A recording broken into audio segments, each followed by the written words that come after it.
Guys, guys, I couldn't, I'm sorry for being late. I could not find to join the stream.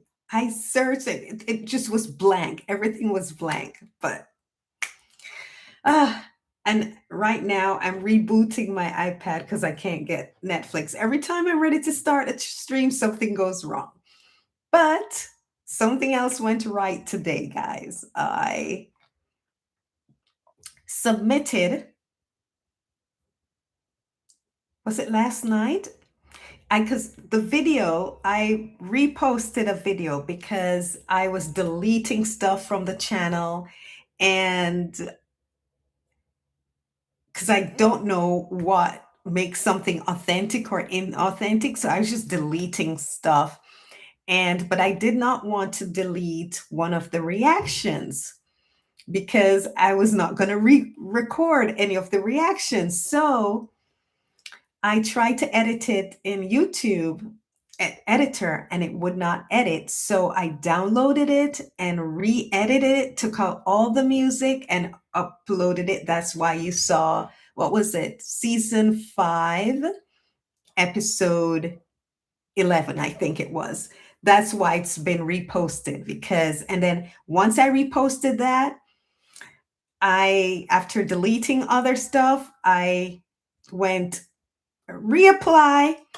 And this morning, I came to check, and just once something said, just check. And I checked, and there it was. Congratulations, you're now a YouTube partner. And I'm telling you guys, I could not have done this without you. Thank you, thank you, thank you, thank you, thank you so much. And hi, Cam J. Hi, Sherry. Hi, Diane. Hi, Rashida.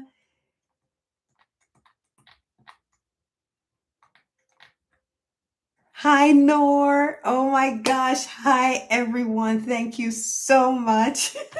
I'm so happy.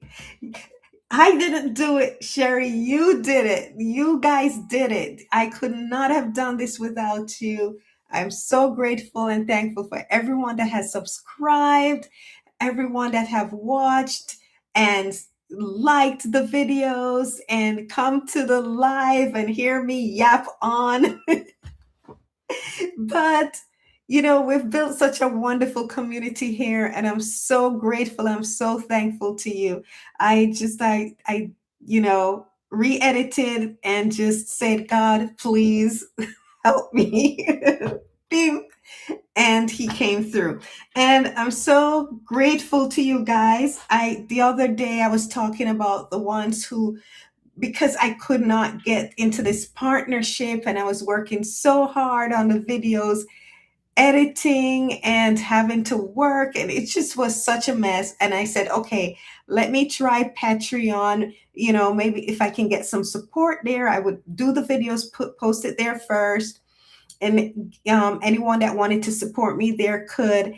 And you guys have been so wonderful.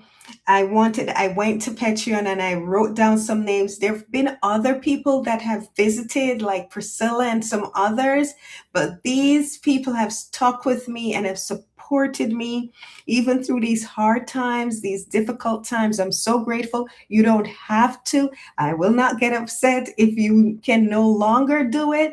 But I just want to thank you because you know, I don't get huge views. So, and because the editing was so difficult for me with the long hours I used to work on set and, and stuff like that. But, you came and you supported me. And I thank you so much because I use that to subscribe to CapCut, which allows me, it has tools in its editing kit that helped me with YouTube because like I can delete the music and keep the voices and stuff like that. So, oh my gosh. So I went to Patreon today and I wrote down the names of my day ones and my hearts of, diehard supporters, Cam J, superstar. Oh, I have to find something to celebrate these. It's just you guys are just the best. I just so okay. Let me see. Cam J, superstar.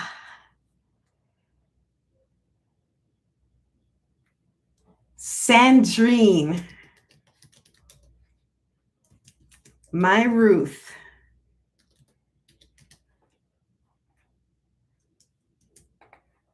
Superstar.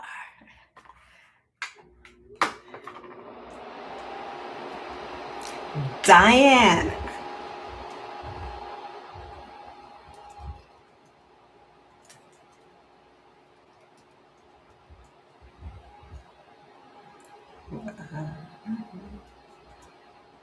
Superstar. Cleo Griffith. Haven't seen Cleo in a while, but Cleo, I thank you. I love you. I appreciate you.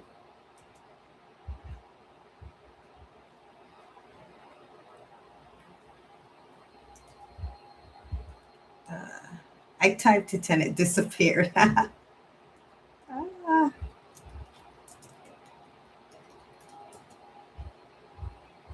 superstar, Cleo. Nor. Oh, my sweetheart, Nor. Nor.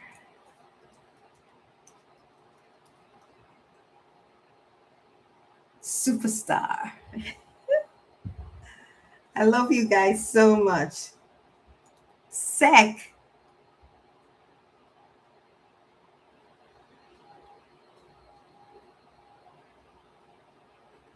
Superstar.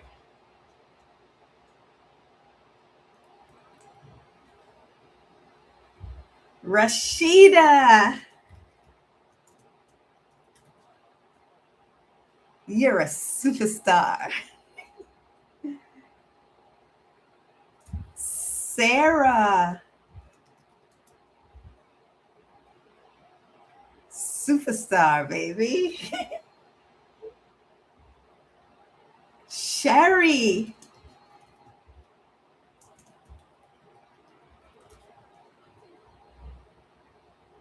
Superstar. D. D, I haven't seen D in a while. Where are you, D? Love you.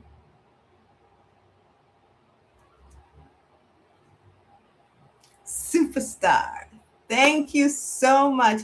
And my beautiful superstars here, Constant, uh, Mary,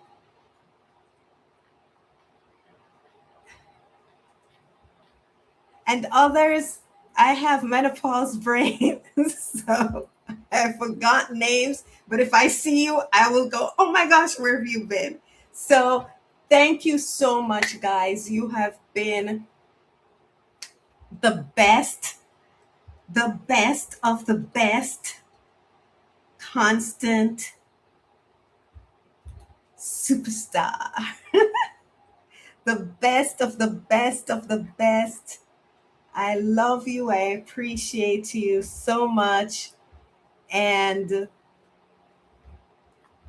let's keep this going. Do you guys see? I have over 6,000 subscribers. I'm like, what? Thank you guys. So the next milestone would be 10,000 subscribers. So, what's that song? Let's get it started. Yeah, I don't know. But something like that. I want to celebrate. Oh my gosh, I'm so happy.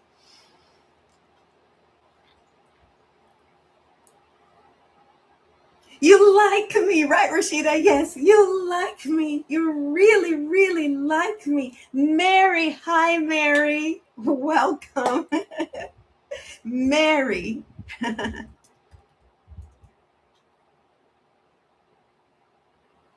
You're a superstar, Mary. Thank you. Woo! I'm so happy. The guy I rebooted, trying to pull up 712. We're going to get in. This is a great episode for us to celebrate this milestone. So, if I can get my iPad up and running, I don't know what's going on. Okay, there we go. Woo!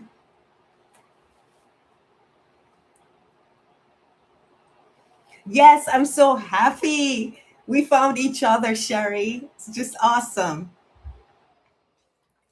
Sorry for the noise of the fan.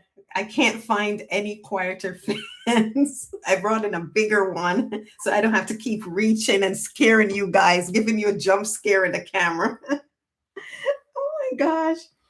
So I bought one where I use remote control. And please excuse it because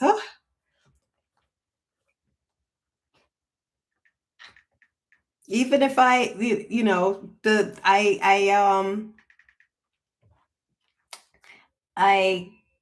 what do you call it? See, the thought just went one ear, blue, bye, bye, bye. Even if I turn the AC down, I still get hot. So, can you guys see me typing in my password? I have my glasses on. It's like showing everything. It's like, ooh, I can see her type her password. Ah, okay. So let's see if we can find. Why is it saying no internet connection? Retry, retry. Oh my gosh. Guys, please tell my iPad to behave. Oh, yes, Rashida, perimenopause in brain in the house. I thought I was there, but my doctor said not yet. But I was like, it feels like it. So he said perimenopause. I don't know. I think I'll claim perimenopause forever until it stops. Everything stops, symptoms. Oh my goodness.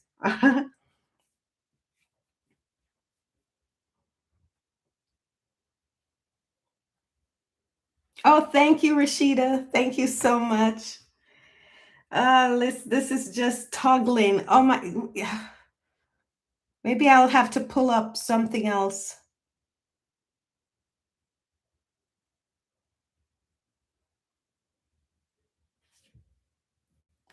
Quieter fan. Okay, Rashida. Let's see.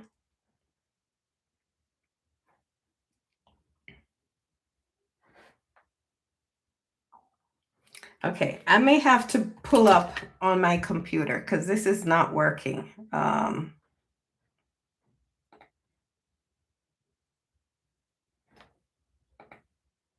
Stina, you're on labs. George, patient workups. Meredith, get Katie for a CT. She's your responsibility now. Wait, what about me? Honey, you get to do rectal exams.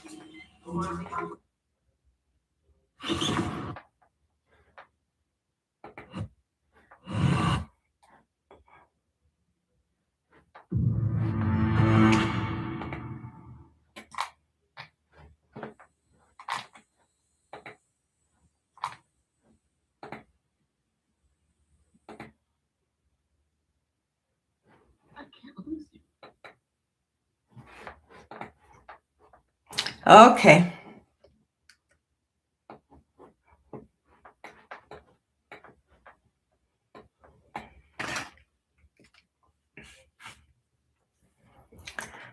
Okie dokie. So, oh, it started. I didn't want it to start yet. So how am I going to pull this off? The volume, I have to keep the volume low in case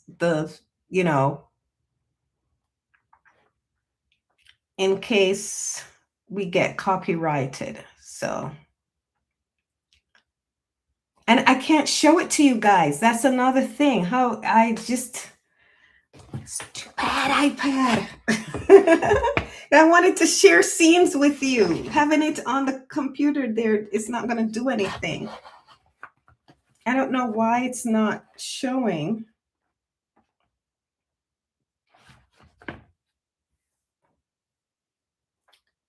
Oh.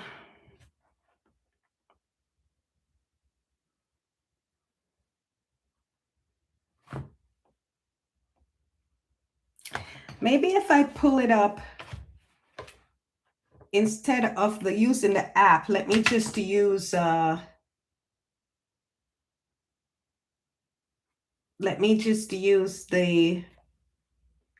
Safari. Maybe that's what it is. Let's try this, because maybe it's just the app that's not working.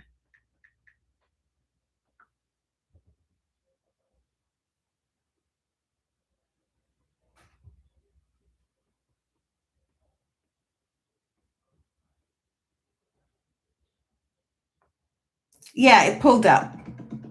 Okay. Yay. All right, so I don't have to use it on screen here. All right, let's go, guys. Oh.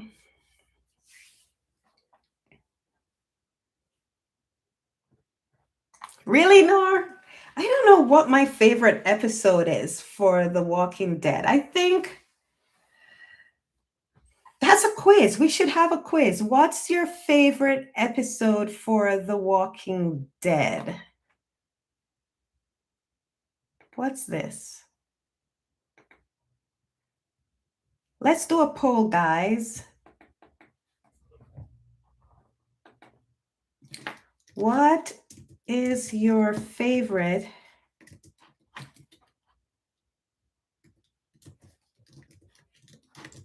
The Walking Dead episode?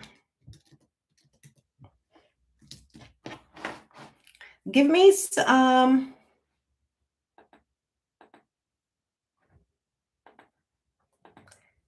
option 1 is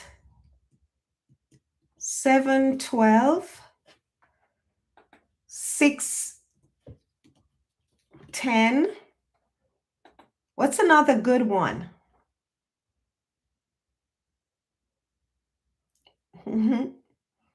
What's another good episode?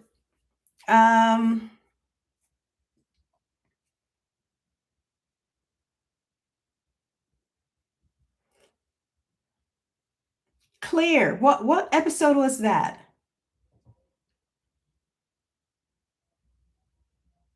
I'll just put clear because I don't remember.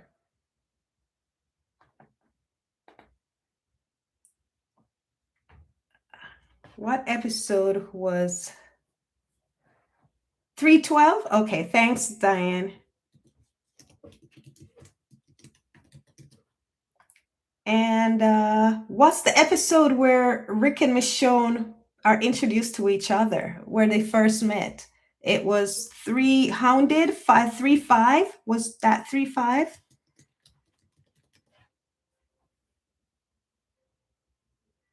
Oh, what episode was that, Sherry? It looks like they only give me 4 choices. So 7/12, 6/10, 3/12, 3/5, Hounded, 3/6. Okay. I don't. Where Michonne convinced Rick to fight the Saviors, that was a good one too. But they only gave me 4, so I'll start the poll. You guys tell me. You vote in the poll and tell me which one's your favorite. I don't know which one's my favorite.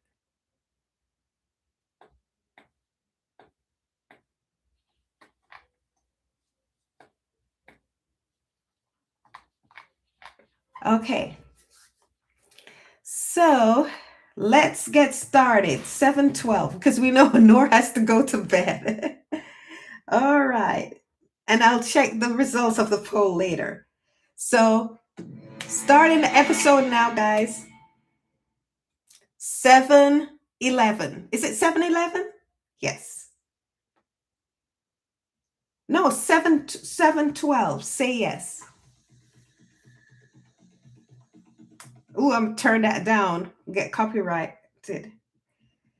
Michonne is sitting, Rick is sitting. Oh, so in the ones who live, when they were sitting having in front of the Wyoming sign, sitting having the noodles, this was reminiscent of that also, camping out, where she's sitting. Did you see the wedding dress? Did you see the blue baby blanket? I'm gonna pause, guys. They're scavenging. First thing you see is, Rick is sitting. I want to go back. Rick is sitting.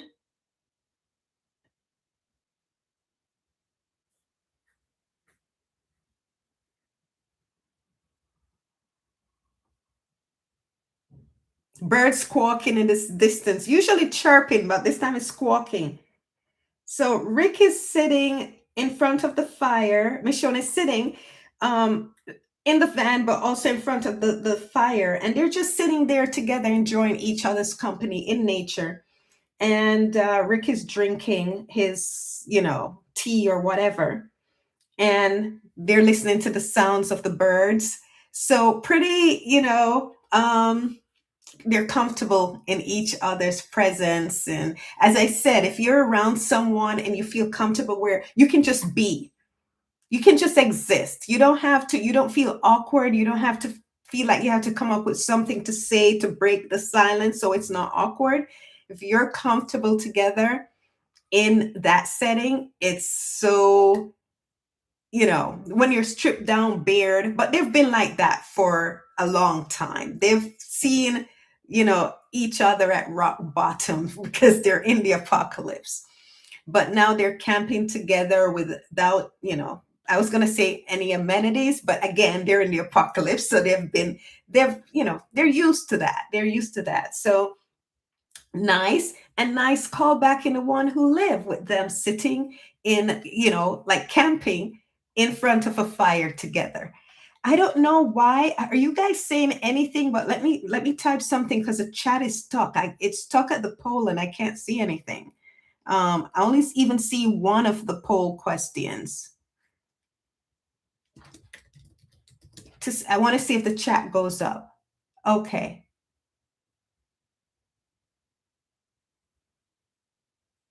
See, I was missing all of that. Rashida says the episode is directed by our notorious. Oh, okay. By our notorious director. Rick found a wedding dress just now. I'm watching with you on my tablet. Good cat. Yes. So, yes, now we're going to continue. Did everyone vote yet? I don't know how to get to the poll because it's just stuck down there. Let me see. I don't know. Oh, okay. I can see the poll now. 712 is winning. Wow. 712 has 57%, 610 has 29%, Claire has 14%, and no one voted for Hounded. Oh my gosh. So you saw the wedding dress and a baby blanket. Okay, remember I told you in the production design and the set dressers, nothing is by accident. So the fact that Scavenging and Rick found the wedding dress and the baby blanket, and it was a blue baby blanket. So it's a lot of foreshadowing. And this is deliberate foreshadowing now, because this is something that is going to be in Rick and Michonne's future. So let's continue. So I'm back to the camping now. Rick is drinking his tea, and then he kicks the door in. They go in, and you see, he lets he checks first, then he lets her go in, and he has her back.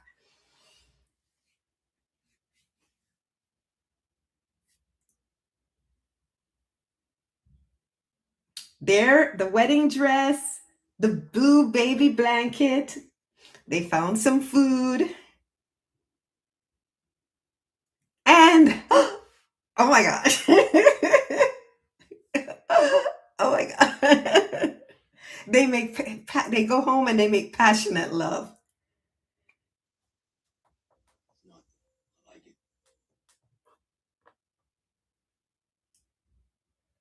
The Michonne thanks Rick for holding watch last night. So they usually alternate. One gets to sleep, one stays up and watch because, you know, for zombies, walkers may come while they're sleeping, defenseless, even though they may lock the car doors, or the more dangerous predators, human being, may show up and boom, kill them, take the van. So they need someone on watch all at all times. So it looks like when Michonne is thanking Rick for keeping watch, and he says, no, what did he say? No problem. I like it.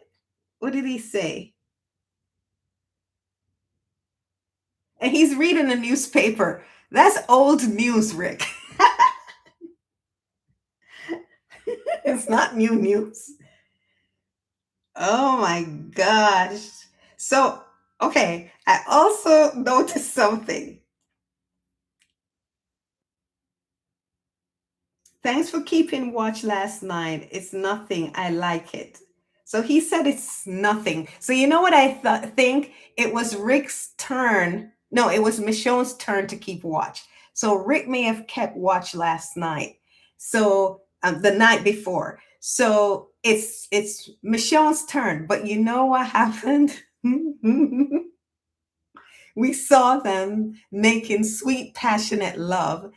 And I think Rick put Michonne to sleep. He put Michonne to sleep. So he, by default, stayed up and kept watch. So she was thanking him, and he said, oh, it's nothing. I like it. Well, he liked it because he was rewarded before it. Oh my gosh.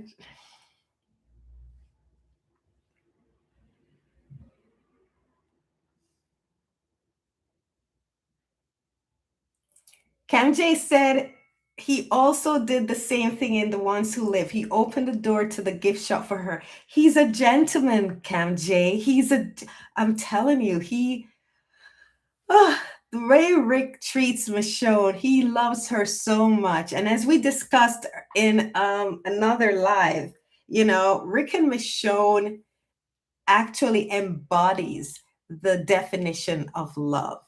It's just so beautiful. I just did a Bible study last Tuesday, and the chapter we studied was 1 Corinthians 13, which was the love chapter, which gives the definition of what love is. We get all kind of, you know, uh, suggestions and implications and people telling us what love should look like and feel like, but nothing beats the true definition of love. So that Rick, to me, as human beings, as imperfect as we are, and as imperfect, Rick and Michonne are fictional characters, but they are many we're right, they're fictional characters, but they're written from human experience. A writer wrote them, and actors embody them, and even sometimes the actors override the writers with, even if they're not able to do that with words, they use body language. And to me, the Andy and Denai have made Michonne into such, it's like they're inputting, in them what they, it's like the ideal of what a romantic relationship should be like. Any or romantic, any type of relationship, the way they embody, the way they portray these characters, it's like, let's put out into the world what love should really look like, you know, regardless of that's how they live in their true lives, if that's how when they're with their real romantic partners, I don't know. But I've heard Denai say that Michonne teaches her a lot, and I think it's deliberate what Andy and Denai bring to the characters, because even with what we discussed before, the bias in the writing, that they overcome it, and they overcome it in subtle ways and in obvious ways. And when they were given a chance to portray, to tell without the bias holding them back, when they were the authors of the story, we got the ones who live. We got an amazing, amazing love story. And that's what they've been trying to do from the very beginning, to tell us, to share with the world what love should really look like. And as I said, we are human beings, are not perfect. And Rick and Michonne are definitely imperfect characters. But the way they earnestly wrote them and portrayed them, they actually, to me, is the one, are one of the best, if not the best. I cannot think of any fictional couples in literature, in entertainment, that portray love, mature, honest, earnest, unconditional, pure, passionate uh love like Rick and Michonne do, romantic love. So yeah.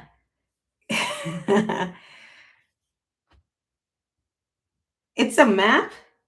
Oh, okay. Thank you. Who said? Nor said it. Nor said, I don't think it's a newspaper. I think it's a map. Okay. He's reading it like it's a newspaper, but you're right. It does look like a map.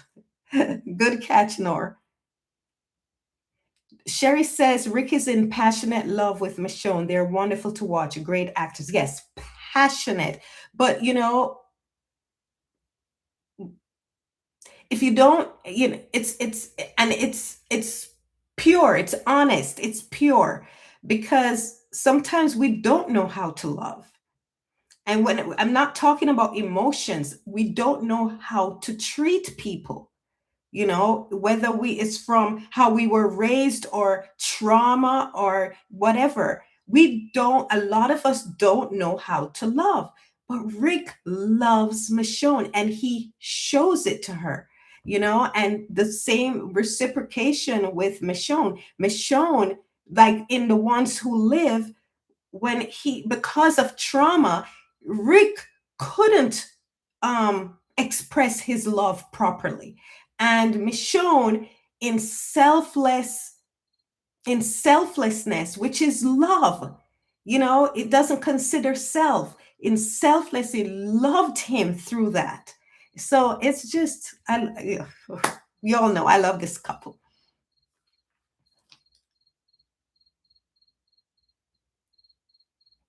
Yes, Rashida. Yes, thought provoking love story. And it did not start out that way. They did not start it out that way. As I told you, these actors infused it, and the writers then went, I think they guided the writers, because the writing was biased, especially against Michonne. So for the actors, in their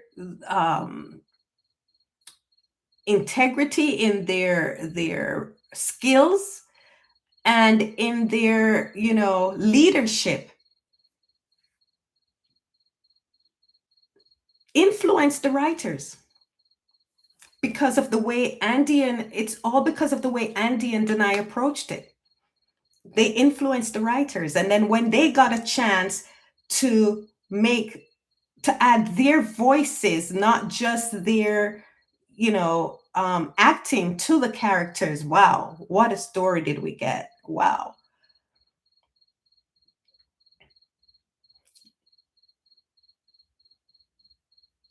Yes, Diane, I agree with you. A much better depiction of love than Glenn and Maggie. Well, that was lust. That was lust. They did grow to love each other, but Glenn and Maggie were just a hookup. That's it, you know? And yet people were like, uh, Rick and Michonne came out of nowhere. No, Maggie and Glenn came out of nowhere, right? Rick and Michonne built. They were in love before they even got together. So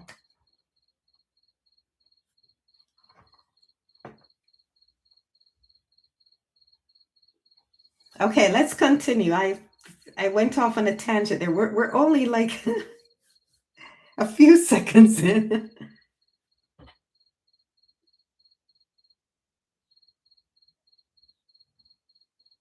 Michelle, are we gonna win today? Rick is like, yeah, sure we are.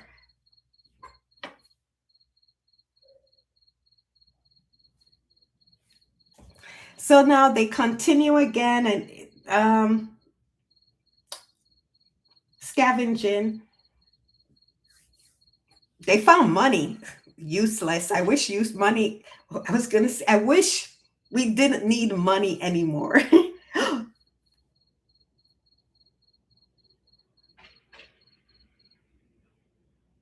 Lots of rolling around in that van. Woo! Passion.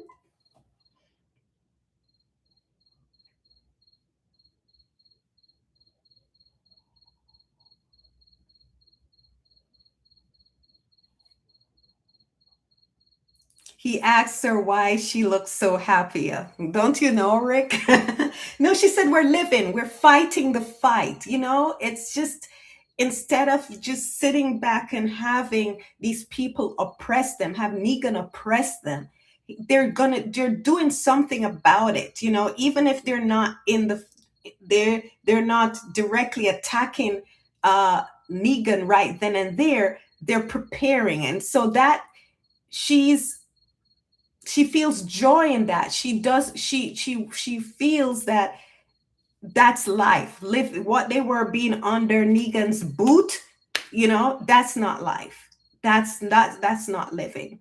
And so, you know, and guys, again, Rick, even though he came to the conclusion that he had to fight back, he doesn't want to because he's deathly afraid of losing, you know, Michonne, Judith, Carl. He's deathly afraid of it and others, you know. He doesn't want what happened to Glenn and Abraham to happen to his loved ones, you know, and he loved Glenn and Abraham too. So he doesn't want it to happen to any of Team Family, but he would survive this. It would be hard, but he would survive this.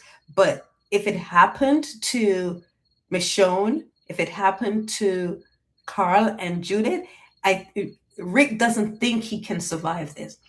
So the fact that he's going along with this, even though he came to the conclusion that he had to, he's mostly doing it because of Michonne. Just like he went to Alexandria because of Michonne. Just like he was decided to go to Washington and then to Alexandria. So that's how much he loves her. He sacrifices to the point of, yeah, he doesn't think he can survive losing, but that's how much he loves her.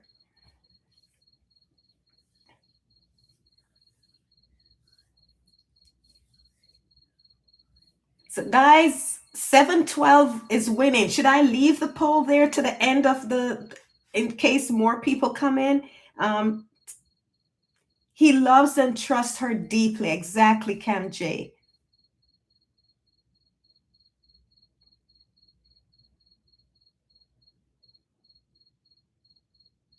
Oh, Cam J said Claire episode and this. You can only choose one. Cam J. Yeah, she is beautiful. Yeah, Nora says her smile lights up the place. What a beautiful woman. She is beautiful. I'm going to keep the poll up to the end of the live in case more people come in and want to contribute. So, yeah, but right now, this episode is winning.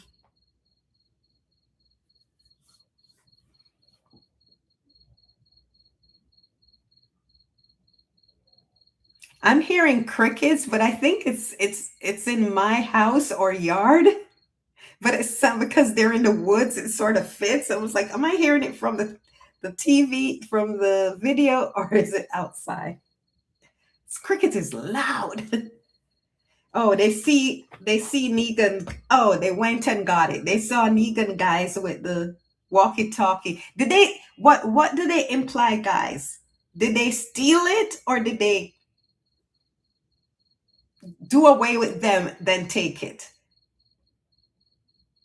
Which one is it, guys? Nor said Clear was amazing as well, but they were not in love yet, so this is the one for me. Okay, I get it, Nor. Diane says best cold opening ever. Okay, leave the poll. So, guys, with the saviors? They took their walkie-talkie. So, did they get rid of them or did they just steal it? I never knew which one, which way it went. It was implied.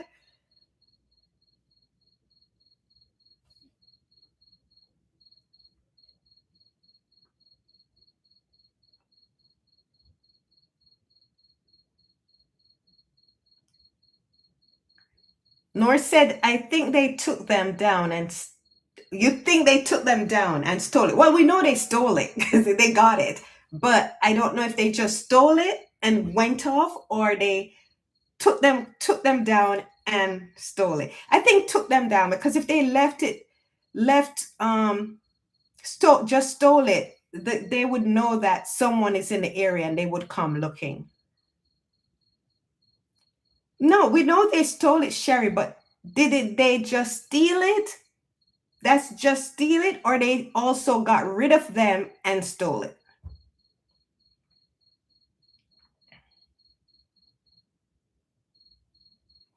Cam J said, Clear and Say Yes episodes I mentioned were about them hitting the jackpot every time they go scavenging together. Oh, yeah, oh, I didn't think of that too. Yes. They just stole it. Guys, you keep saying they stole it. I know they stole it. But did they just steal it or did they get rid of them and steal it?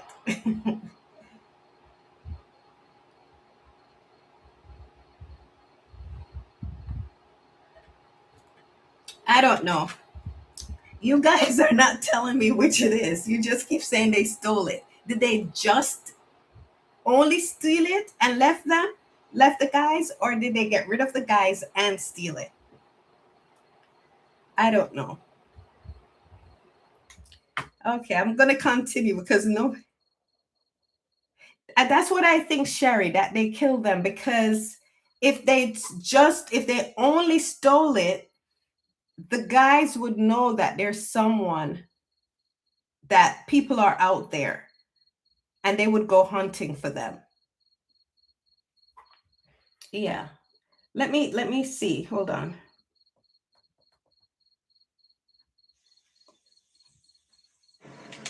They got good tasting pretzels. And batteries. They stole the walkie-talkie, they got their food, and they got their batteries. They didn't keep those guys are no longer. Because stealing their food and stuff, they would know and they would come hunting for them.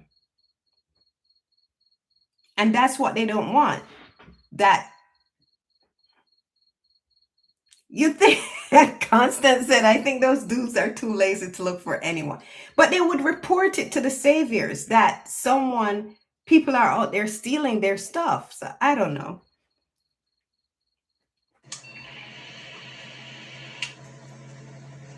We're gonna need to get back. So they were only out for 2 days. So Michonne said, it's been 2 days, we need to get back. Rick? Day and a half more. Today and tomorrow. Oh, what? We can come out again. We should get back. Just a little more. We're okay. You don't have to find them right now. Yeah, I know. Just a little more, okay?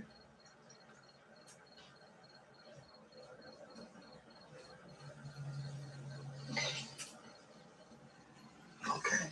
Look at this. He doesn't want to go home because he knows it's two-pronged. He's enjoying this time just with her. As I said, remember when they got together, everything, they didn't have time to just be together. You know, Paul showed up and they had to go to Hilltop, and then they agreed to go after the saviors and that, and then Maggie was kidnapped. There's a lot going on. So they didn't get to just be together. And here we have, he gets an opportunity. It's just the two of them, you know? And so that's one. He wanted more time with her. And two, we're going to find out the second reason he didn't want to go home. And when we get there, we'll discuss it.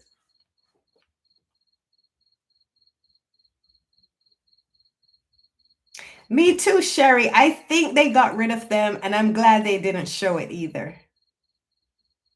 Yes, he wanted more time before what comes next. So we'll discuss that later when we see why, the second reason why he didn't want to go home.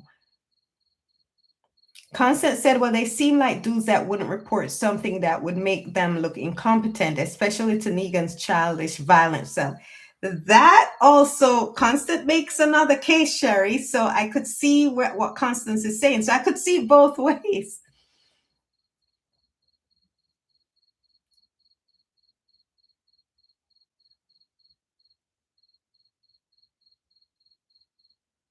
Okay, so let's continue. He wants more time.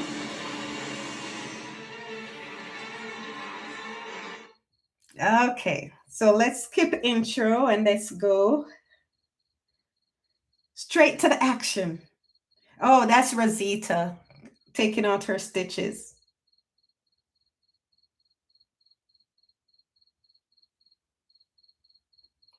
And what's her name? What's her name again? Tara. Yeah. I relaxed during this. Diane said Claire is where they scored a boatload of weapons. But I always thought this is where Carl was the first one to realize something was up with Rick and Michonne when she handed him the bullet. Yeah, he did. He saw, he felt the tension between them. And as a kid, he didn't understand. He didn't understand what was about, but he felt it. And we saw it. He saw it and he felt it. It was thick between them, the tension, and the air was thick between them. So that, you know, but he wasn't, his mind didn't go there. Mine did, but his didn't go there because he was just a kid.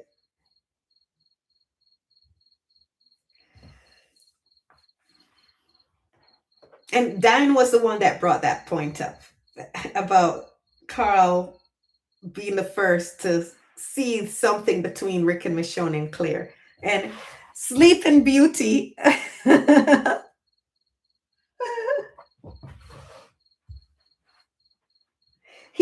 Remember, he stayed up all night watching while she slept, and he had probably stayed up the night before too, so he was pretty tired.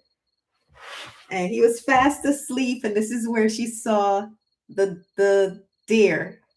I don't like when deer show up in The Walking Dead. And then I have a video on the channel on this. Remember, guys? He wakes up, she's telling him shush because she's trying to not to spook the deer, but he's like, where are you going? He's attached to her hips.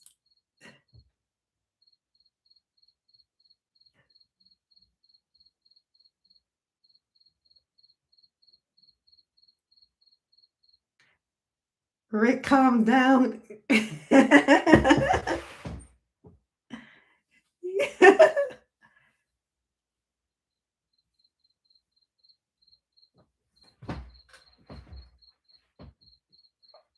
He says he owes her a deer. Sherry says Rick will follow Michonne to the moon and back. So sweet. Oh, yeah, definitely.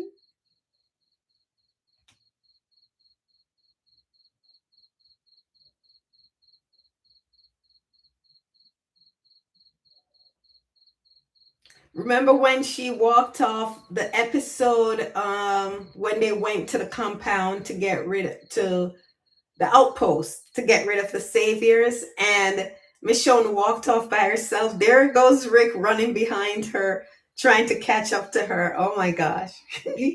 Rick cannot let her out of his sight.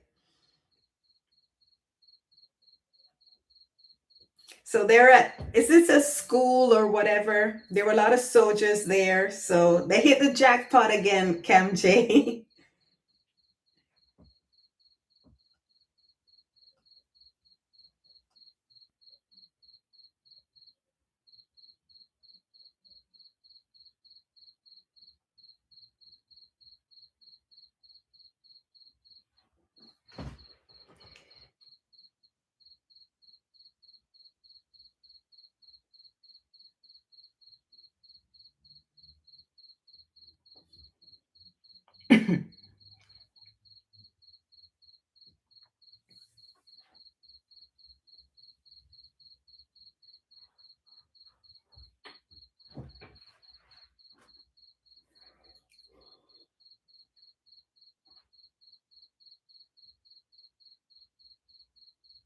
I didn't see Rick climb up. He climbed up on the school bus.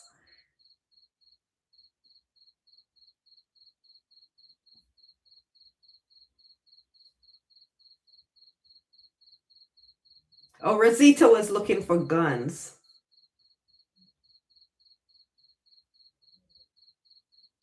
I don't. If she thinks she can find a gun, just one gun, what is that gonna do? Ew! Look at this. That's one of the grossest zombie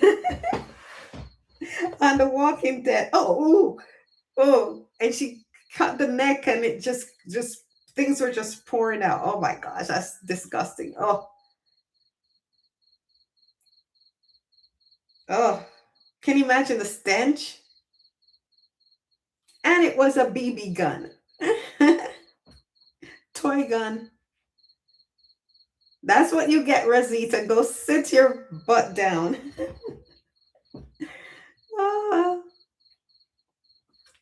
And these two lovebirds on the roof.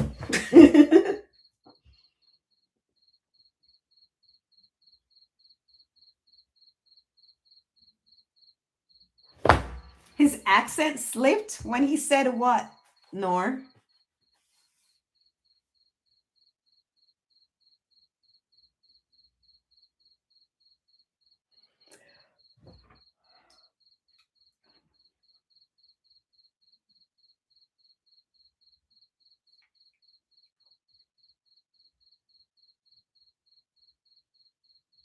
Ah, Mrs. Well Walker. Okay, this is a mistress to season 2 Well Walker. Yeah, that bloated.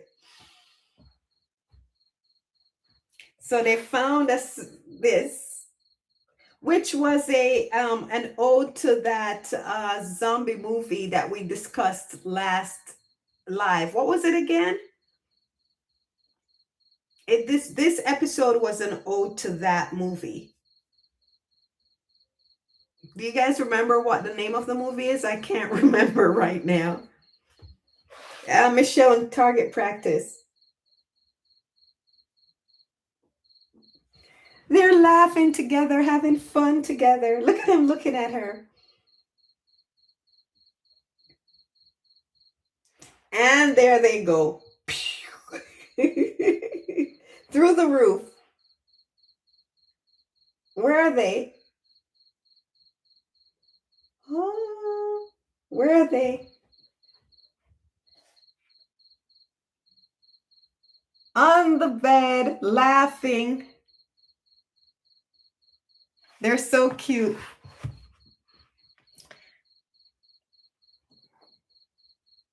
Zombieland. Thank you, Constant. Yes, this episode was an ode to Zombieland. I've never watched Zombieland. Do you think we should react to that? Is it any good? Should I do a reaction to that, guys?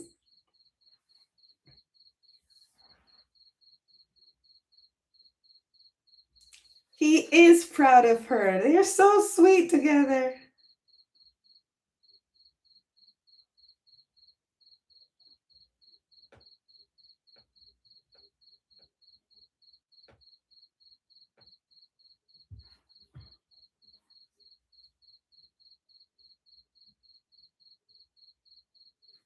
There's Rosita and Gabe again.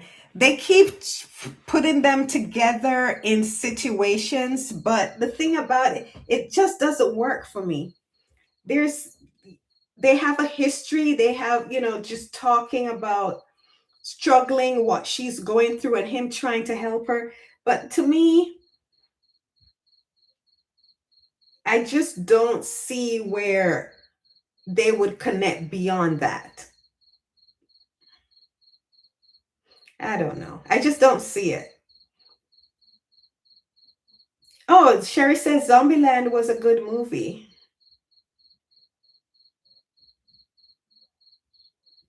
Yes, Diane, he did give her the tea, but I still don't see the connection with them. Uh-uh. Nor says that was Diane Denai's real laugh. Constance says, yes, he was so proud of her.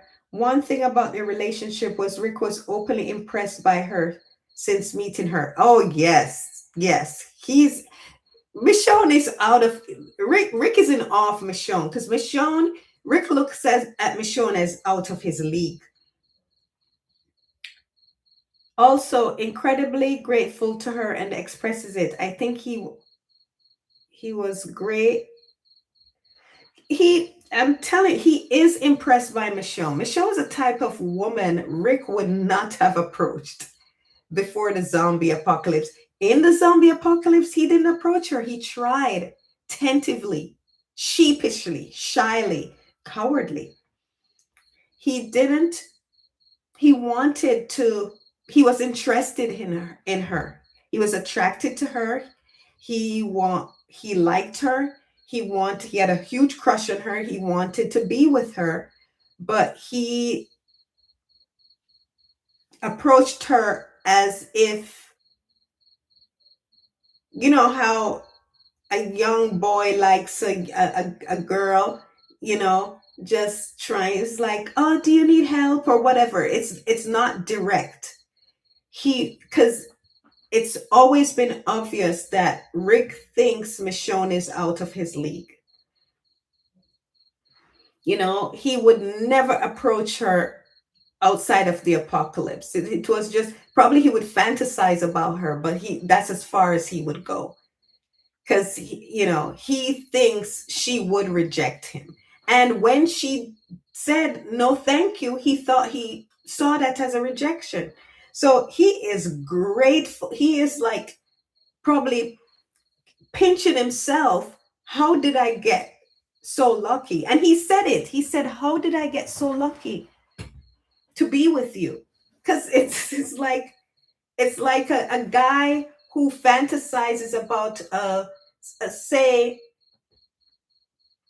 some guy looked at I'm aging myself now, 80, a lot of my pop culture references are the 80s. So think about like when Sidney Crawford was like the top supermodel and some guy thought, you know this was my dream woman. This is you know I'm in love. This is my fantasy woman. And one day the fantasy woman just comes to him and say, "Yeah, let's go out on a date." And they start dating and they get, they fall in love and they get married. This guy would be pinching himself like, is this for real? Am I really with her? That's how Rick is with Michonne. And he's expressed that. He's like, how did I get so lucky? And that's how he approached her. Like he wanted her, but he didn't think she would give him the time of day. So he crouched it as, "Oh, do you need help? Can I?" He just wanted to spend time with her. And she batted him down. And since then, he's like, oh my gosh. And he's always tried to go around it to try to keep her in his life, right? When he asked her about being helping him with Carl, being there for Carl, in essence, proposing to her to be a family with him. But he's like, oh, this is for Carl, right? You know, it's not about being with me. Yet he was asking her to be with him to raise Carl. But it's not about being with me. It's not about, no, it's not romantic. It's just he needs you. Carl needs you. So that was the first proposal. He's always couched it in something else when it's really him. He wanted her. She's his dream girl. So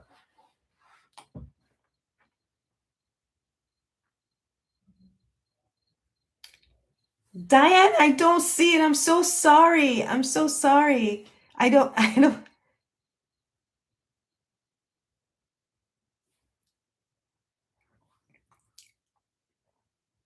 Constance said Gabe and Rosita was appeared weird peering. Yes, I agree. Oh my gosh, that got so ridiculous with Sadiq. Uh, Gabriel and Sadiq were both weird for Rosita. Rick is a shy. North says Rick is a shy man always. Never had a lot of relationships and don't know how to flirt. Exactly, Nor. That's why it took him 3 seasons to make a move. He did make a move, but he thought he was rejected. He made a move. He made a move fast. He made a move. He wanted her. And he made a move, but he thought he was rejected. And then he made a move again, but tried to cover it as if it wasn't about him. And so he got her to be a family with them. So he was trying to find ways to keep her with them, to keep her around. Diane's, oh, I'm so sorry, Diane. Yeah, he only has the experience of Lori to go by. And, he loved Lori, but he wasn't passionate about Lori. He was, Lori wasn't his dream woman. Lori was the girl next door, his high school love or college love, whichever they went to. Um, Constance says, yes, Rick was incredibly green when it comes to asking out women. He had one girlfriend and then married her. Michonne was intimidated. Rick was intimidated by Michonne's aura and independence. He was shy and didn't want to scare her off. And yes, she was out of his league. Yep. Yep. Okay. Now, this scene, I paused it because this scene is Rick's second proposal to Michonne. The first proposal was during Claire. No, Claire.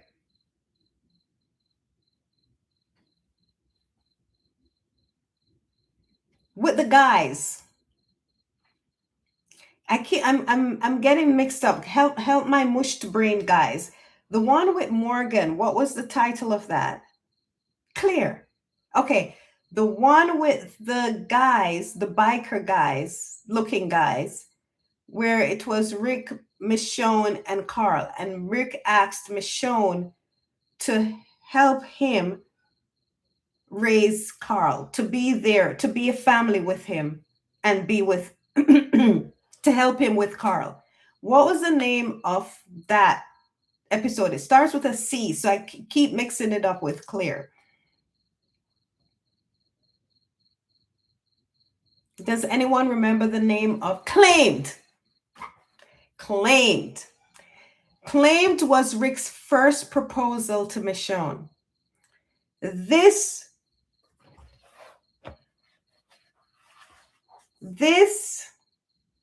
where Rick asks Michonne to help him, to lead with him, to have a future with him, is his second proposal to Michonne. Claimers, yes, Sherry, Claimers. So Claimed, I think, is the name of the episode. So, and they call this the honeymoon episode. So in his eyes, they were on their honeymoon. Remember I told you when Rick and Michonne consummated their love, that in Rick's eyes they were married. That's it. Because he's been in love with her for a long time. And he's seen her, even though there was no reciprocation in his head, he's seen her as his family. He's with her, and that's it. That's why I told you Rick didn't really want Jesse, because he was committed to Michonne. It's just that there was no reciprocation. So if he was going to keep it platonic until Michonne gave him the go ahead. But the two of us,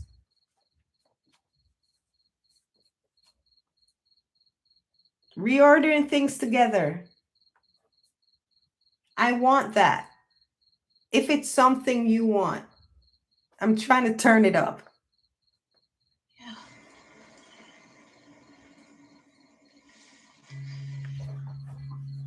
Let me turn it down and go back.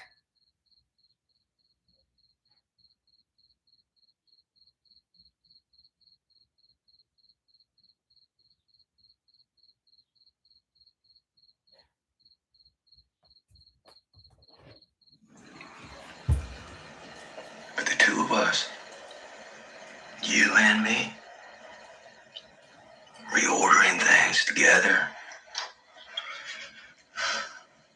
I want that. If it's something you wanted. Yeah.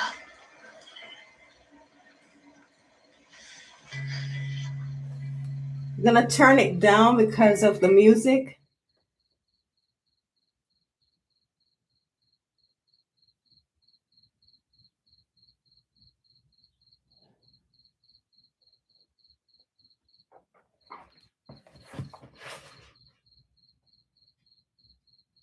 That's Rick's second marriage proposal. In Rick's eyes, he's married to her. They're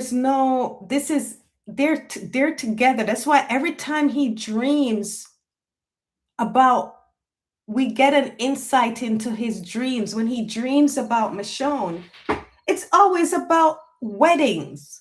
It's about them. It's about, he wants, in his mind, in his heart, they're married. They've been married. He claimed her. It's another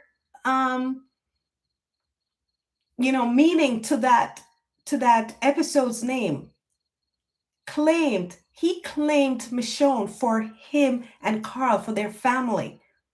And when he proposed to her, he asked her if she would help him with Carl, if she would be there for Carl. It was really for him. And this came when she told him, and she showed him she was there for him too. When she told him, you rest. And he was going to come and scavenge. She's like, no, you rest. You need this. You had a concussion. You rest. He claimed her then. And here he literally saying, and you see how bashful and shy he was proposing, and he was a little hesitant because he didn't know she would reject him.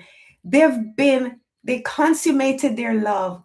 She's shown him physically in every way that she loves him, and he still can't believe it.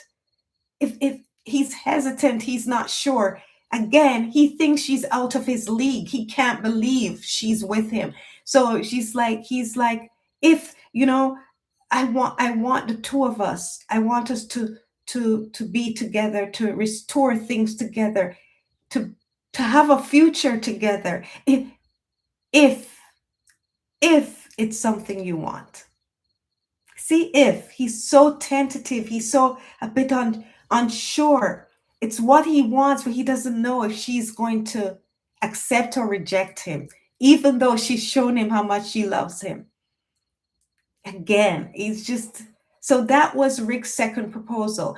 And Andy refers this episode as the honeymoon episode because, again, I told you in 610 the consummation of them being physically together, Rick already was with her here. So to him, this was just a consummation of what was already there. So he in his heart and his mind, they're married. So he said this is the honeymoon episode. It's they were on their honeymoon. And in the honeymoon episode, he proposed to her again because maybe he can't believe. But in his heart, they're married. That them making love in 610, I said that was it. It's done. It's over. In Rick's mind, this is it. This is my wife. He wasn't gonna let her go. That's it. It's done. He said to Carl, it's different. He mean that's it. This is his wife. So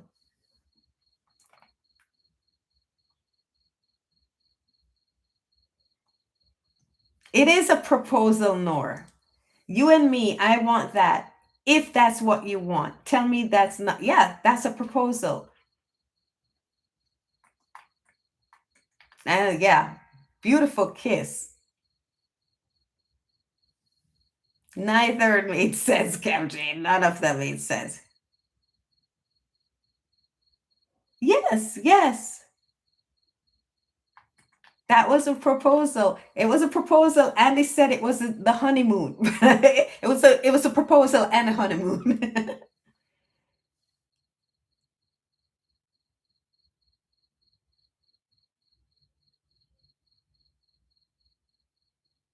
Yes, Kansas said our country boy Rick loves him some Michonne. Yes, this country boy loves his city girl. And that kiss was so passionate. Wow. Well, he just proposed to her again. He was sealing it with a kiss.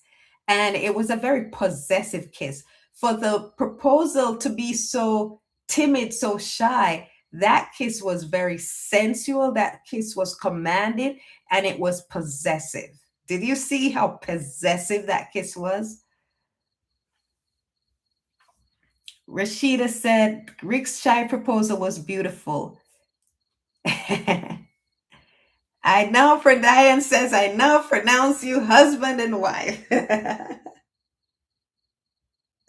And them eating the mac and cheese or whatever is them cutting the cake. They're cutting the cake, guys.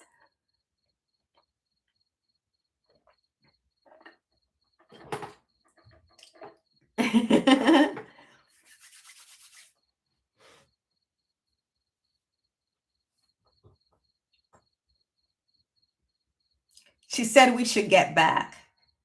If we get in the guns, it doesn't matter if it takes a little longer. Wait, I've been He wants to let me stay. show you this one. Rick, you have kids at home. And he's trying to entice her with food. Michonne is a foodie.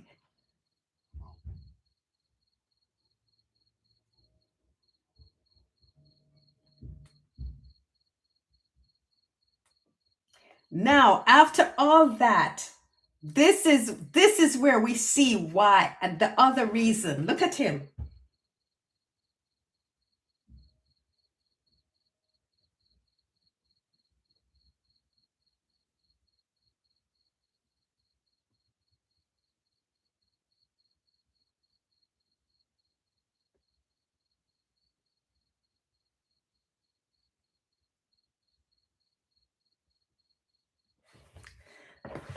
That's a man in despair. That's a man worried. That's a man stressed. And so we get the second reason why he doesn't want to go back, because he is gripped with fear. He is gripped with fear because he thinks, I don't think he thinks they can beat Negan. And even if they do beat Negan, he knows there's going to be loss. He knows that they're going to lose soldiers. And he cannot, he doesn't know how to lose. He doesn't, he finds it unfathomable. And any of us would find it unfathomable to lose any of our loved ones. But Rick really thinks he cannot survive losing Michonne, Carl, or Judith. He doesn't think he's able to.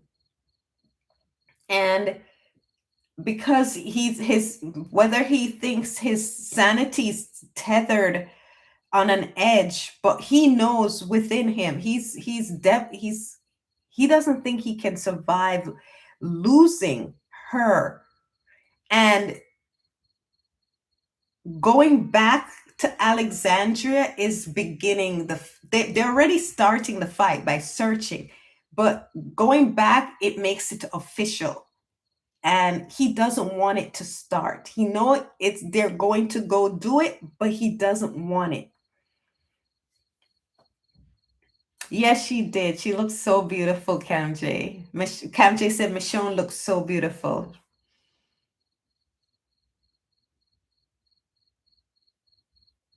Sherry says Rick is worried about what comes next.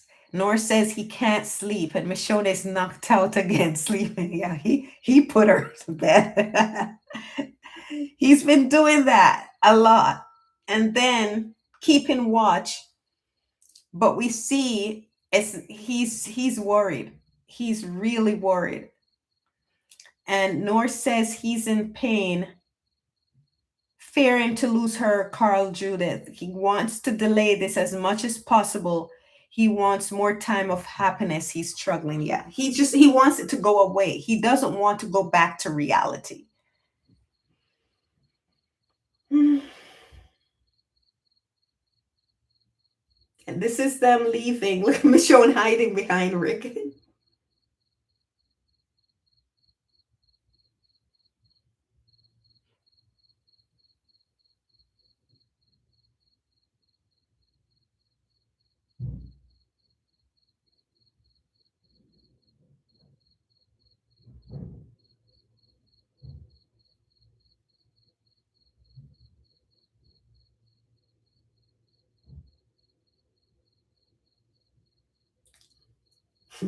She said, "You're leaving me 8."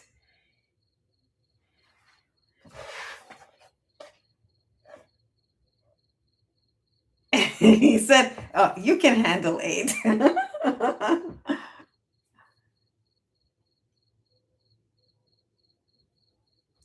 Oh, it went up, guys. We have 12 votes so far. 67% shows 712. Ooh.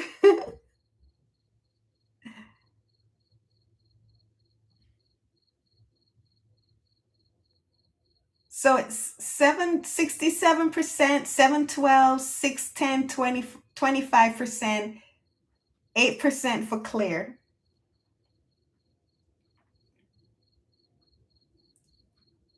Diane says he knows it could be one of them, so he can't share it with her. Nor says that's why he told her, if it's me, you have to leave the others. But he lied. That when they're in the van going home, he's gonna lie to her when we get there. Rick is trying to pull this zombie. Oh, he's pulling my out. That's gross. Rick is trying to they're trying to clear out the walkers, but he's gonna lie to her. Rick lies. Rick lies. It's just what he's saying he doesn't truly believe. He doesn't. Look, I could lose you, you could lose me. That's a lie. He knows he cannot bear losing Michonne.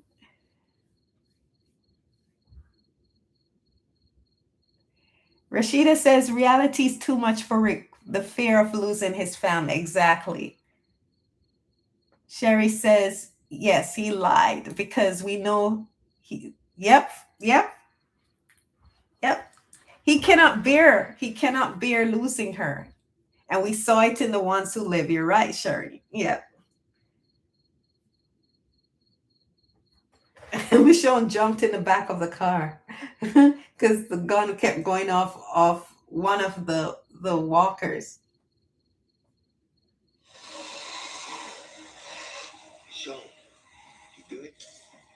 Yeah. You? Yeah. Think we overshot it. You think? Or you know? I know. It It's a good plan. was a great plan. It was a great plan. They're so cute together. That's one of the things that is overlooked with Rick and Michonne. They're funny together. They're hilarious together.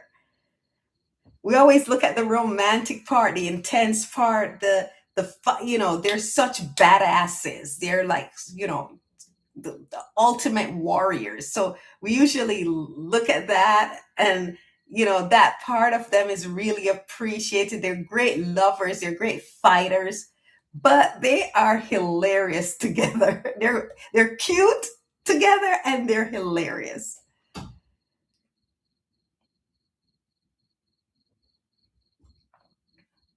It was a great plan. It was a good plan. No, it was a great plan. Yep. Laura said, I love the support they have for each other, even through failure. And look at them. They're just so compatible. They love the challenge of it all. They love fighting. Look at them together. It's so cute. Yeah. You see what I mean? You can be opposites, but there's something that holds you together. There's just, they're so compatible. City boy, country girl, well, city country boy, city girl, but they're so alike.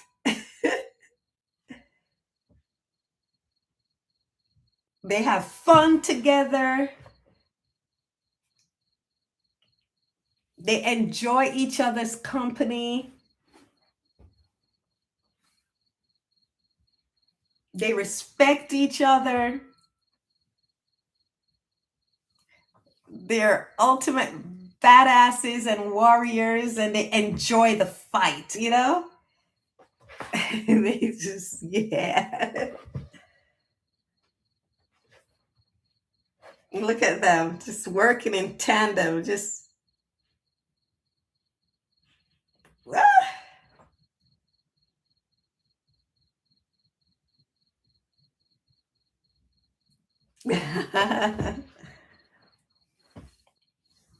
I don't think I can show anymore because.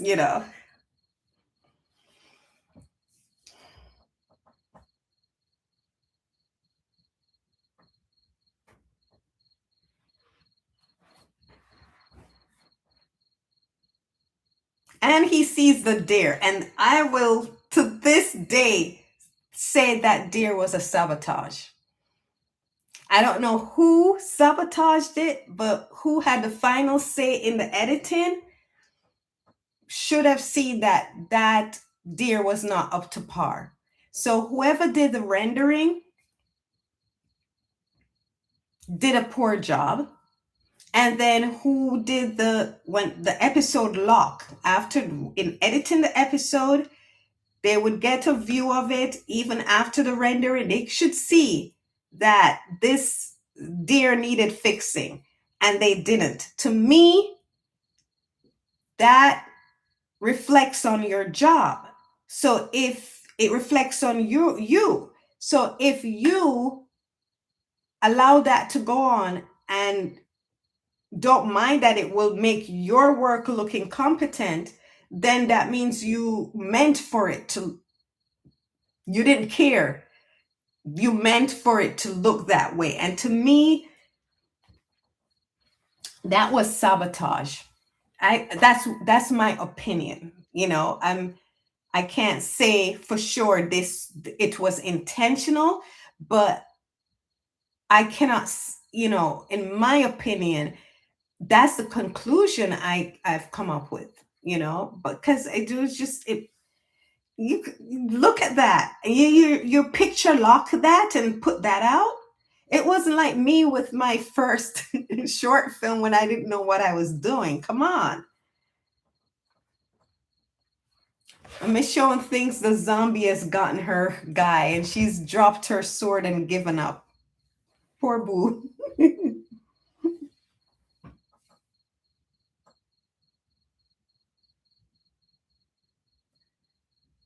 Diane says Greg wanted the only thing people talked about was the CGI deer. Why else would they include that stupid scene? He was not, yeah, he was not a Michonne fan, for sure. And he was not a Michonne fan either. That I do know.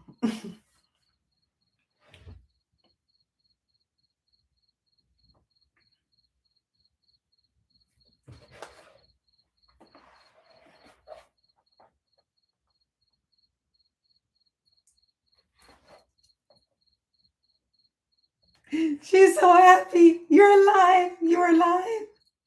You are alive. Oh my gosh. I love you. And look at Rick. I love you too. But you're so sexy. He coughed to feel. uh Rashida said, yes, that's the only thing people ever think about in episode 12 is that CGI deer.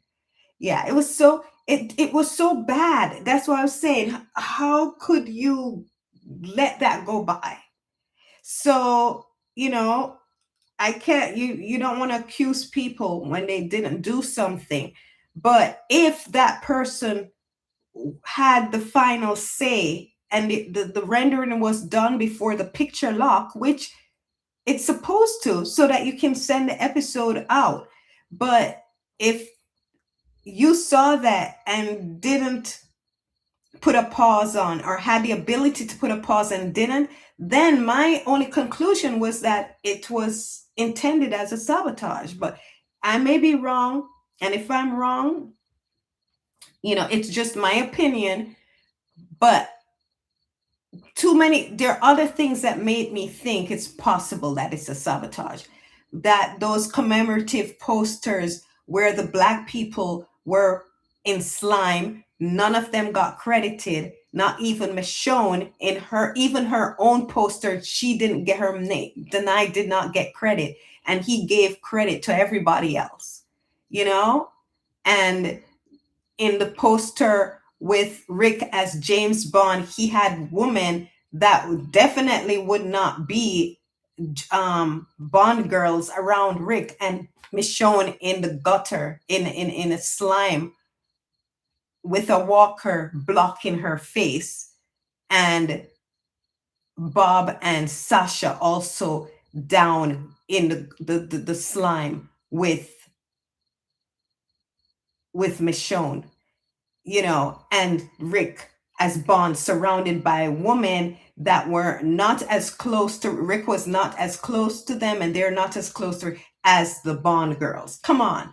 It reeks of racism.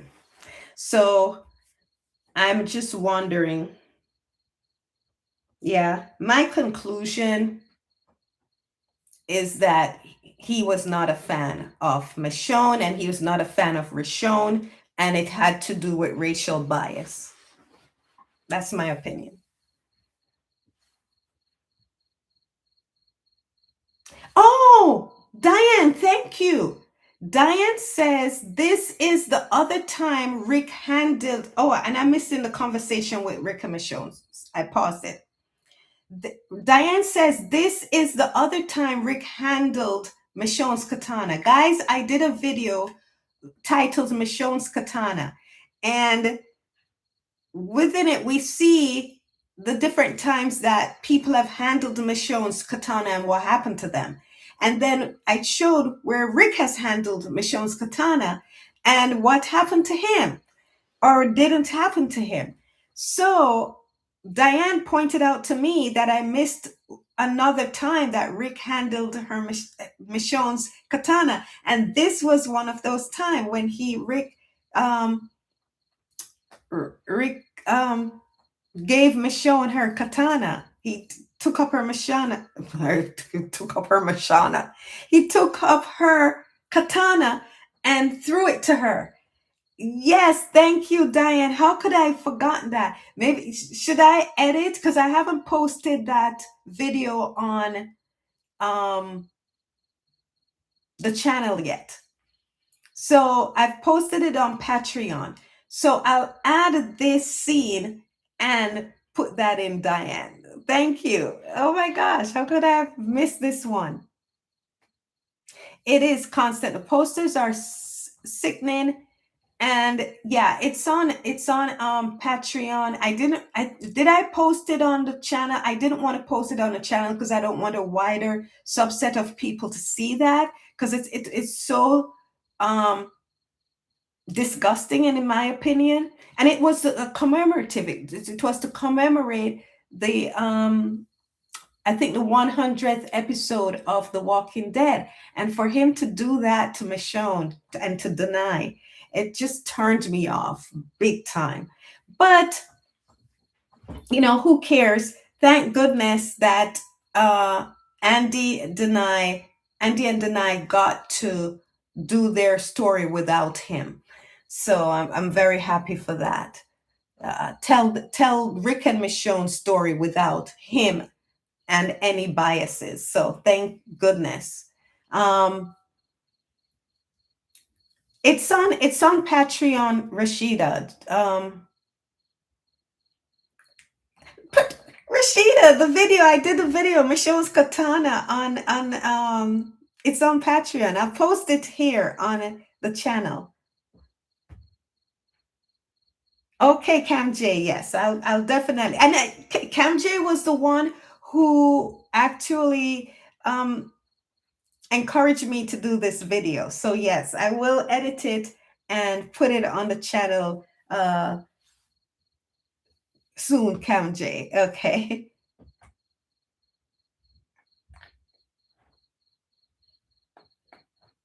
Okay, so I missed the conversation, so I'm going to go back with Rick telling Michonne a lie.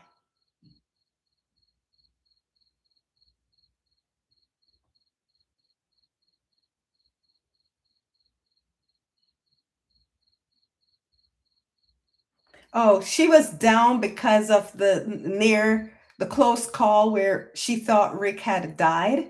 So she's still bummed, and Rick is watching her. So he's gonna pull the van over to talk to her.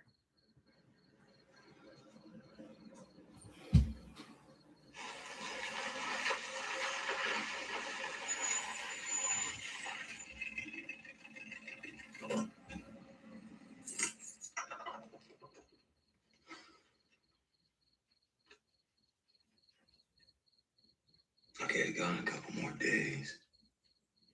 I would have liked that. He wanted more days.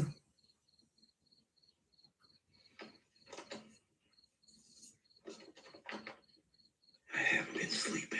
He hasn't been sleeping. Thinking about what we lost. I don't want to play it too much in case we get a copyright strike, guys. Thinking about my friends. He's thinking about Glenn. Right at the start, I couldn't save him.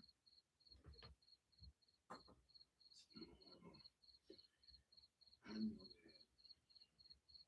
is stuck on it. He would do something. This doesn't cure. Oh, see? I told you.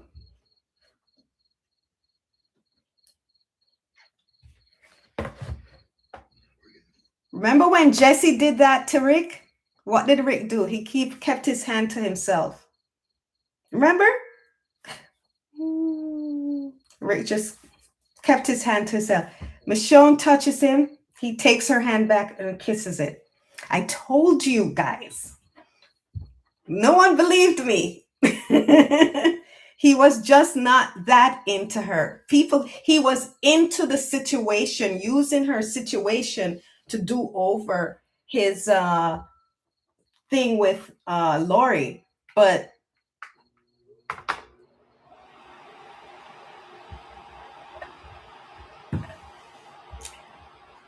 that's who he really wants. I told you guys. I told you. He reciprocates with Michonne. Michonne cannot touch him and he not touch her back because he wants to touch. He wants her. Right? He kissed Jesse to shut her up. Did he take it any further? No. Michonne held his hand immediately. He immediately took her. You see what I'm saying? He's just not that into her. He wasn't. I told you guys.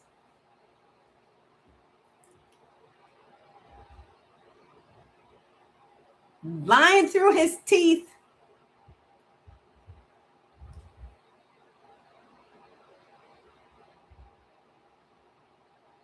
Okay. Yes. That's what I told Rashida Diane. Watch it. Oh my gosh, guys, I'm so hot. Okay. Rick says we're going to fight them.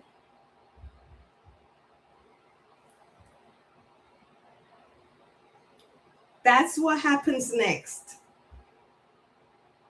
And we're going to lose people. Maybe a lot of them, maybe even each other. Michelle's like, I want to hear that. Even then, it'll be worth it.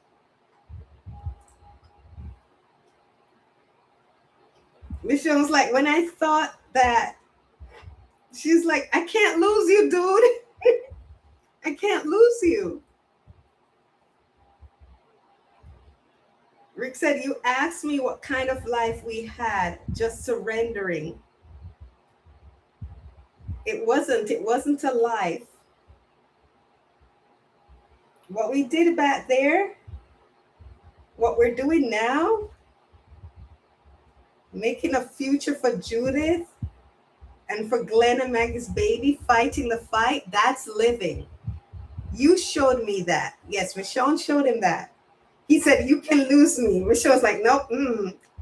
Yes, you can, Rick says. I can lose you. Liar. We can lose our friends, people we love. It's not about us anymore. I think he's just trying to convince himself. He knows we're going to lose people. He's like, he couldn't sleep because he knows he can't lose her. But I think he just came to the conclusion. It's like lying to himself. So it's like, okay, this is what it is. Like, la la la. Yeah, I can lose her. She can lose me. We'll just do this. He's lying to himself to make him go through with it.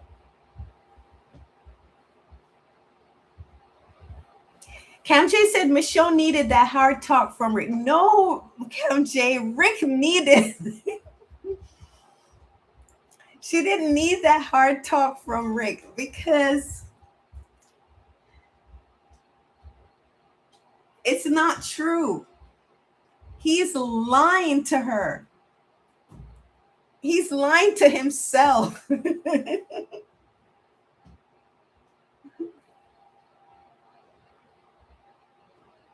That's what he have to tell himself. It's about the future. If I don't make it, you have to lead the others forward. You see his hand on her back, and he's using his thumb to caress her while he's talking to her. Did you guys catch that?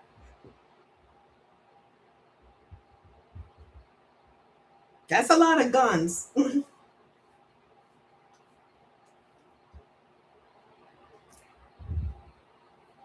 So they went home because Rick is in a clean shirt now, a light blue clean shirt.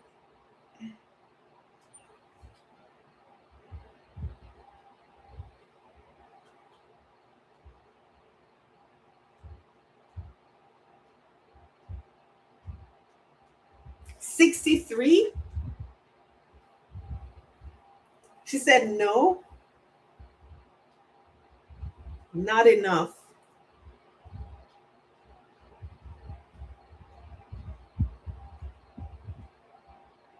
They need twice as much. Rosita is like, I can't with these people.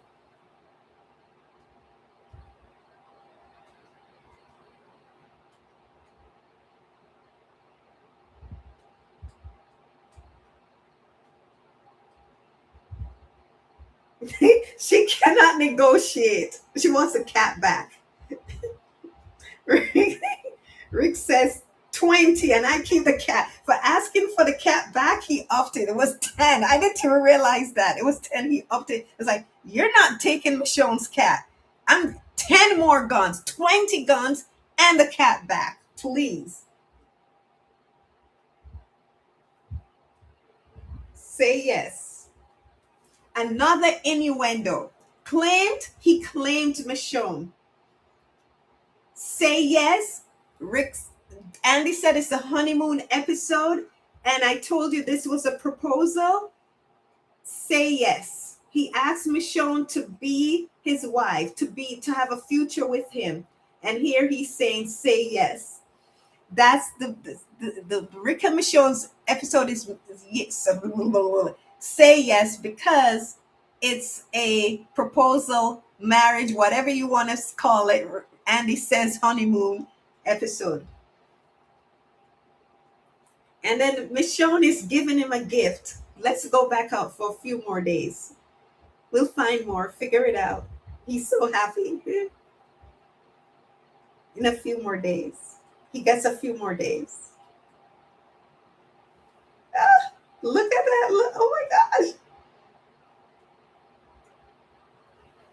I have to show you them. They're so pretty.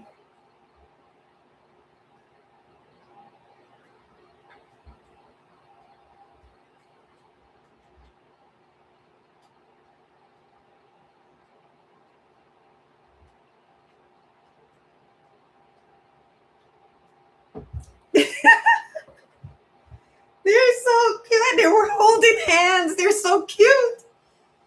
Look at Rosita giving them the eye. She's so angry.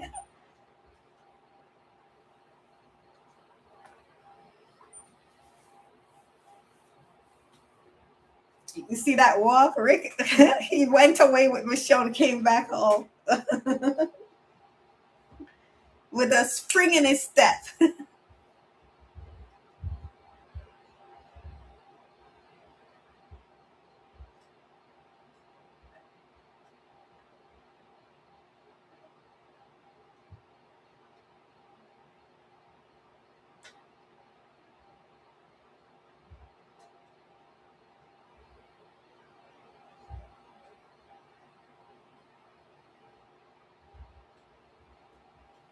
Oh, this is when Rosita goes to Hilltop to try to, with her selfish self, recruit Sasha.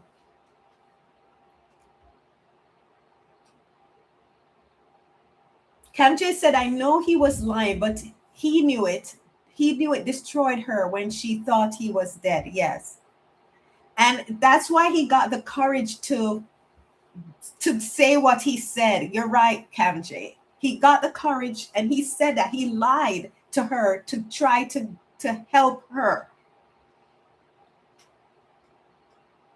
He tried to appear strong to help her, to make her see, yeah, we can lose each other, even though. So I get it now. I get what you're saying, Cam J. So, and Sherry agrees with you, and in the same vein, Rick had to push Michonne out of that frame of thinking. So I get what you guys are saying. I understand it now. Yes. Nor said that's what she said more than once in The Ones Who Live. You're lying to me. You're lying to yourself.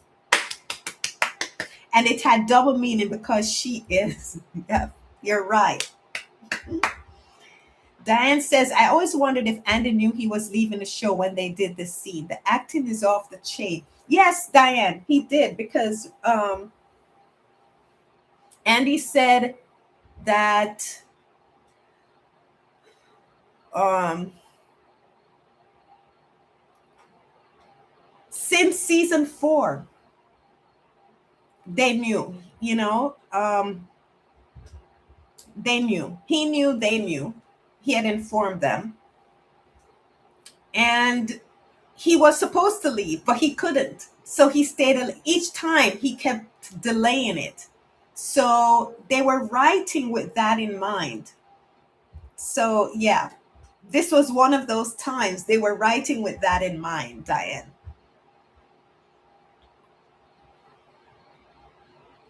And here, Rosita pulling this Sasha into a suicide pact. Sasha, I wish Sasha didn't listen to her.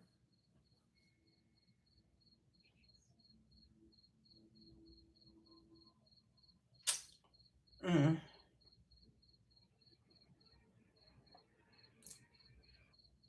Because Rosita is always getting somebody killed. So it ended, guys. So I just want to read what you guys said.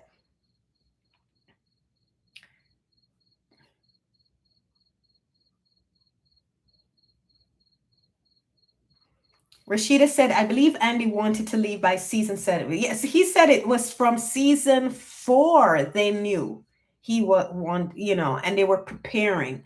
So, yes, she gave him a couple more days, Nor.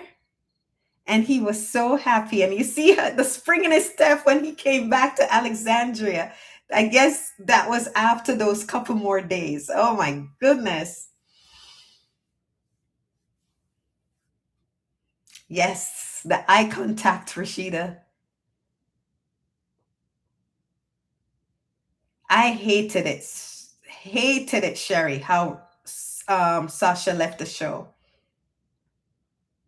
Hated it.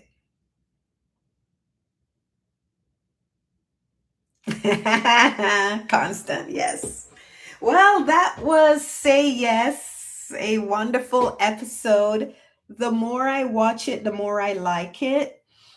Um, yeah, because and the more I watch it, the more I like it because of what Andy and Denai did. The to me the writing was okay. It wasn't anything great, but these actors, as I said, they always elevated the script. They always went above and beyond, and it shows how much care they had for the characters, and how much how much they cared about not only the characters but the relationship between the characters, because themselves there wasn't a lot of dialogue in this episode, and they infused so much. Why we held on so much, even with the lack of development of the character of the relationship. When I say the lack of development, the lack of time spent on the relationship for a lead character and his leading lady, that's unheard of. Look at how much investment they put into Lori and Rick, and their relationship was at odds. So it just showed you the biases against Michonne by the writers, because this is the lead character and his leading lady, and they were more invested in uh, side characters and side stories than their relationship, which anchors the show, just like Lori and Rick's relationship anchored the show. So, so with that said, with the biases against them, um, especially because of the bias against Michonne, the actors took such care in elevating whatever was given to them. And that's why we are so invested, were so invested, and are so invested in these characters, in this relationship, in this couple, because of what Andy and Denai infused into the characters and the relationship. So yeah, if you really look at it, the writing was subpar for them, very subpar, and at times against them, biased. But it was Andy and Denai. Look at the emotions. The look at the body language. The Michonne comforting him, and Rick reciprocating such love and care and tenderness, the looks, talking to her, the emotion between the two of them. She's crying, he's crying, and while he's talking to her, he's caressing her. It's them. They put that into them. That's why we love them. People are like, oh, Rick and Michonne, so what? Because they're not seeing, they're not watching them. They're not watching them. They're not seeing the nuances that Andy and Denai are putting into their scenes together. So, whatever. You know, their loss for not seeing such such a beautiful relationship, such a beautiful couple, such great care and dedication um, shown to the characters by the actors.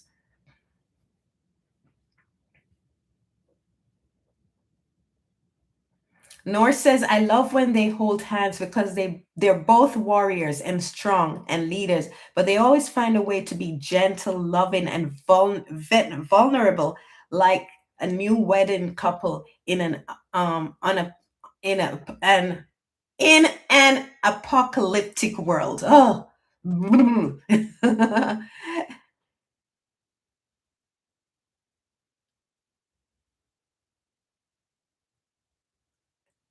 Okay, so the final vote, 69%, 712, yes, are people's favorite. And second place is 610 when they became a couple. And Clear is the third runner up. No one voted for Hounded. Okay. Diane says, I'm not sure how they could have written Sasha out any better since she had already been casted as a lead in a new Star Trek show at the time this episode aired.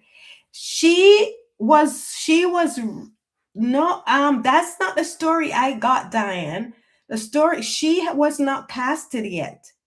She was she was written out and then she got the Star Trek role. Did you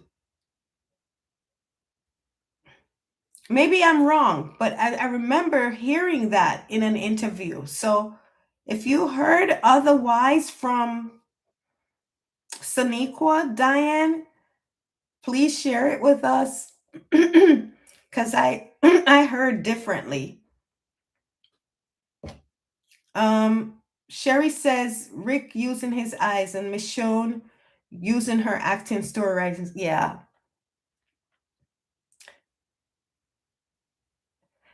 Stop debating with them, Rashida. These are people that don't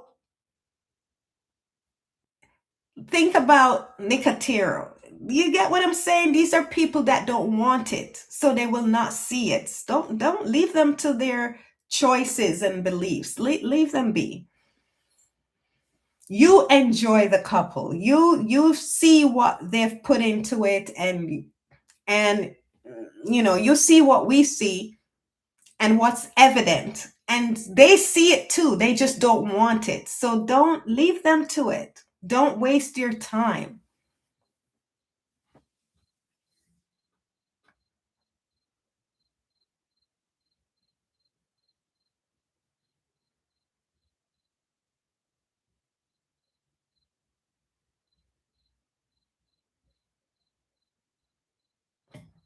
What do you mean, Rashida? Put your whole on Patreon?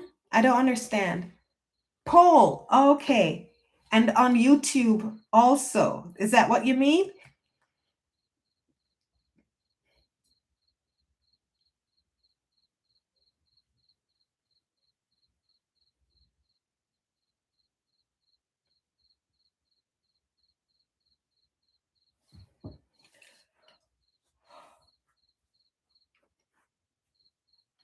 I'm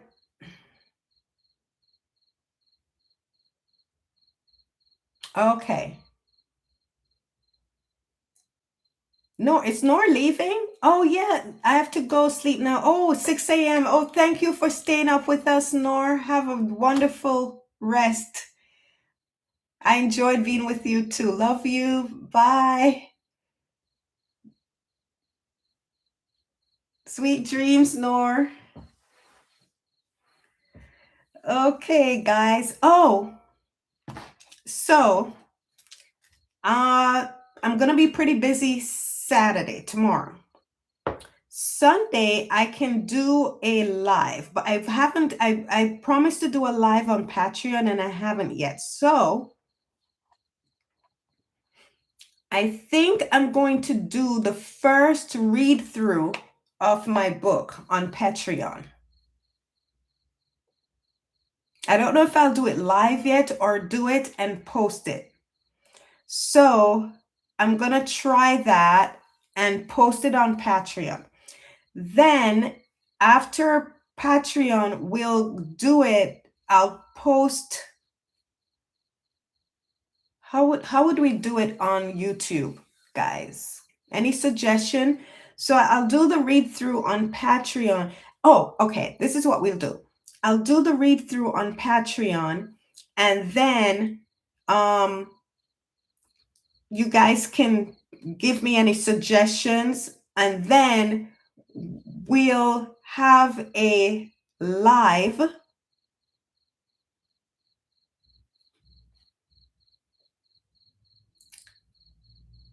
to discuss it.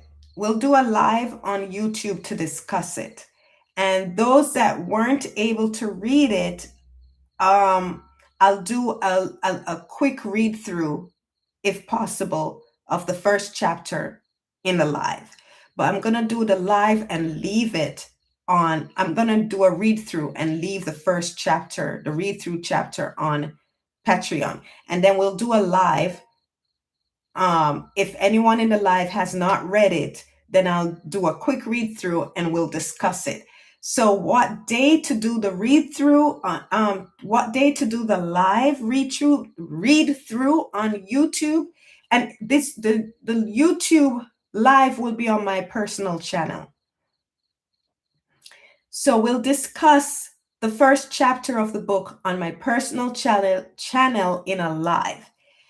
But because I haven't done the read through yet on Patreon, I can't. I was going to say Sunday we could do the live, but I haven't done the read through yet. So let me do the read through, post it on Patreon, and then on Patreon, I'll not on Patreon. And then I'll arrange for a live my on my channel. Oh, you want to read it with the group? Oh, how would we do that? No, but the thing is, yes, read chapter 1 this weekend, Sherry, because I'm gonna do a read through and post it, chapter 1, on Patreon.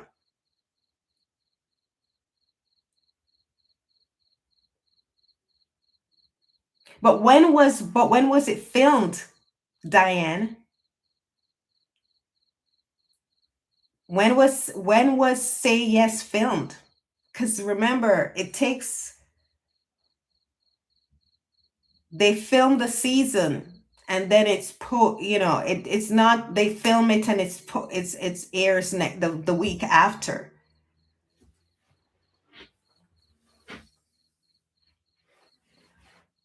Yes, read, whoever has the book, read it this weekend. I'm going to read it and post it on Patreon. And then we'll meet on my channel, YouTube, and we'll all discuss it. We'll discuss the first chapter. But I don't know what day to do that because I haven't done the read through yet to post it.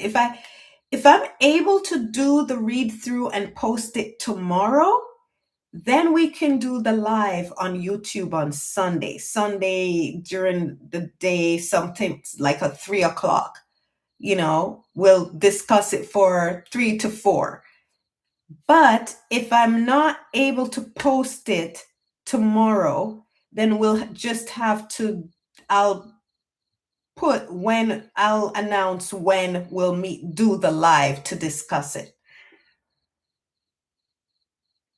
Chapter 1, Sherry. Chapter 1. You can read more if you want, but we're going to discuss chapter 1. We're not going to we're not going to discuss the entire book. We're just going to discuss chapter 1.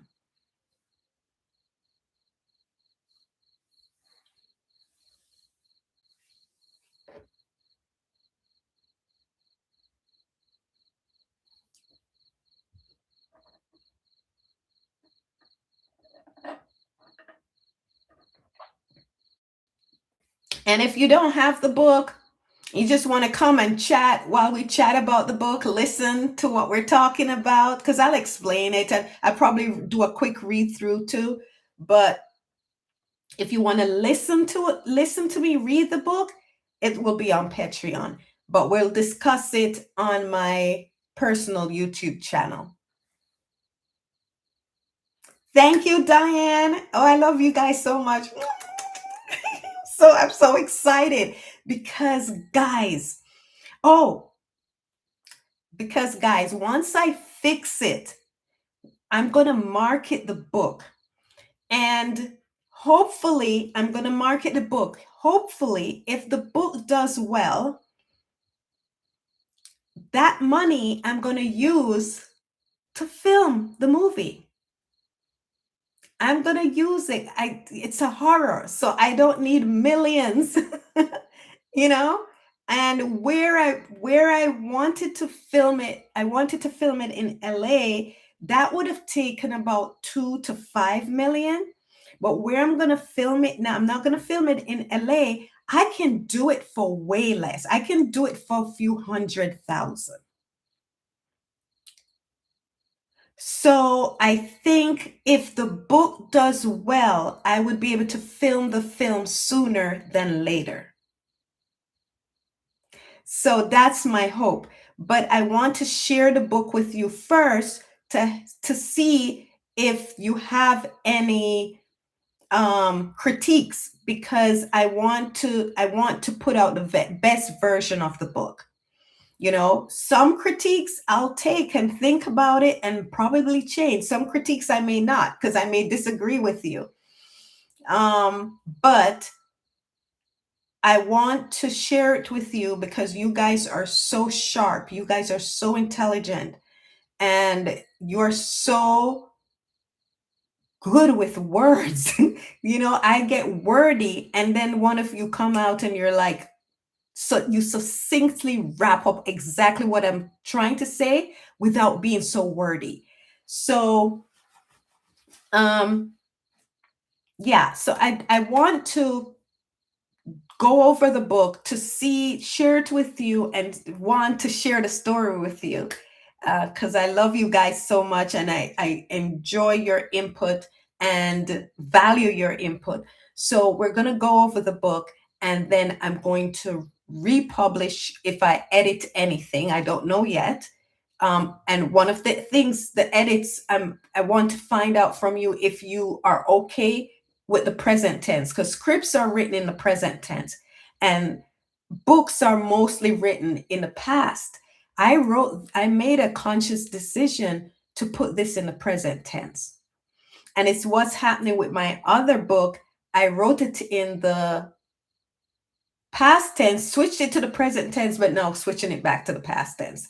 Uh, it's because people told me it's people are so used to reading books in the past tense, it makes it easier. It seems people struggle if you change the tense. So I want to see when you read it if you have a problem with the tense that's it's if it's in the present tense. So that's one of the main things I'm looking for. And then other stuff, if you have questions like, then why did this happen? How did this happen? Then I will understand if I was clear enough with what I was trying to present. So, yeah, I'm looking forward to it. I'm very excited, and also the my short film Retraction. Remember, I told you guys I wanted it to be a zombie thriller, mystery thriller, a zombie mystery thriller. Guess what? I do intend to complete it as a film, not just a short film. And I'm going to go in that track. At least I'm going to try because I already have the story mapped out of what happens. So it's not going to stay a domestic violence drama. I'm going to try because I mapped out the story where it could go at where it's going to go as a zombie mystery thriller.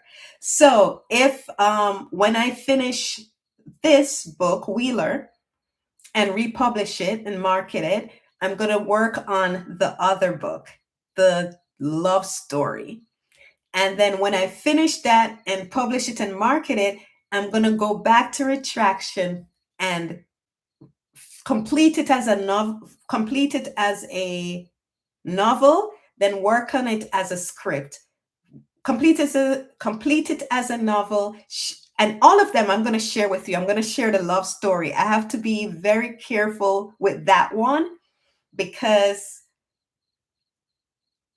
it's an adaptation. It's not an original story. It's an adaptation of a very famous IP, and the way I adapted it, Hollywood can do it, and I've seen them do it, but it didn't look like mine. No, they didn't adapt it that way. They adapted another book of the person in a way that I wanted to do another book. That, oh, I forgot. I have another mini series too. I'll share it with you guys. Another adaptation. That's the one they adapted similar to how I adapted the other so much books.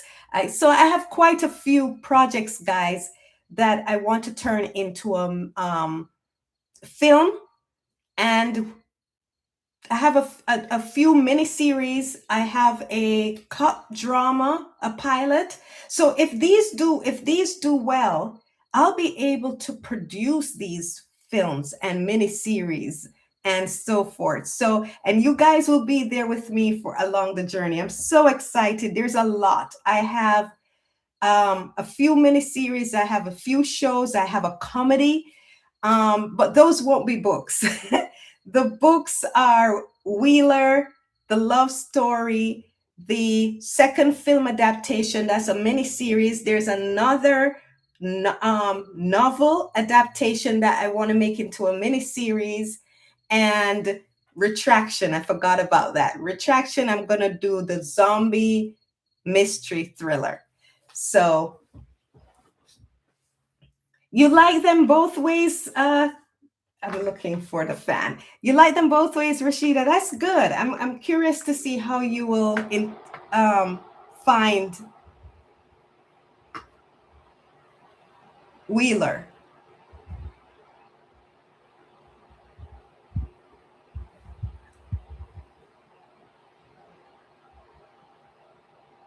Got it. Okay. Thank you, Sherry. Okay, guys, thank you. It was another great uh, live with you. I love spending time with you. And I'll let you know when we're going to have the live for Wheeler. And for The Walking Dead, what's the next episode? Is the next episode? Do you want me to go back and do 710 or 711?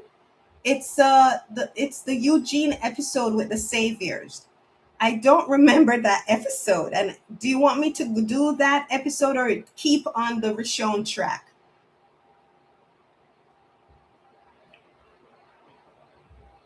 Well, you know what? I'll leave it up to everyone when we meet Friday. So we'll decide what episode then and go from there. Anyway, guys, thank you so much. Love you so much. Oh my gosh, love you so much. What a day, what a celebration. I forgot. I got I'm a YouTube partner. Thank you. Thank you, YouTube. Thank you, my lovely, lovely, lovely friends. Thank you so much. I look at you more than subscribers. You're my friend, and I'm so thankful to you. Appreciative. Okay, Sherry. Have a good night, everyone,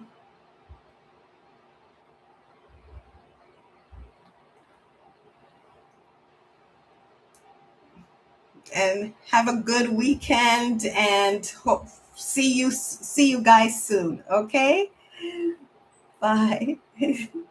Thank you, Rashida. You're so sweet.